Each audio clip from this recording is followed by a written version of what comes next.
നമസ്കാരം. നാളെ സെപ്റ്റംബർ 22 നവരാത്രി ആരംഭമാണ്. അപ്പോൾ ഇനി വരുന്ന 9 ദിവസങ്ങളിലും ആദിപരാശക്തിയുടെ 9 ഭാവങ്ങളെയാണ് നാം ആരാധിക്കേണ്ടത്. അങ്ങനെ ആരാധിച്ചു കഴിഞ്ഞാൽ സമ്പൂർണ്ണമായിട്ടുള്ള ആയുരാരോഗ്യ വർധനവും യശസ്സുമാണ് ഫലമായിട്ട് പറയുന്നത്. അപ്പോൾ നാളെ ആരെയാണ് ആരാധിക്കേണ്ടതെന്ന് നോക്കാം കേട്ടോ. ശൈലപുത്രിയെയാണ് ഒന്നാമത്തെ ദിവസം നമ്മളെല്ലാവരും ആരാധിക്കേണ്ടത്.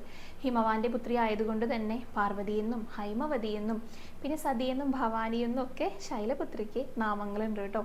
ഹൈന്ദവ വിശ്വാസപ്രകാരം പ്രകൃതിയാകുന്ന മാതൃസ്വരൂപമാണ് ശൈലപുത്രിക്ക്. നന്ദിയാണ് വാഹനം.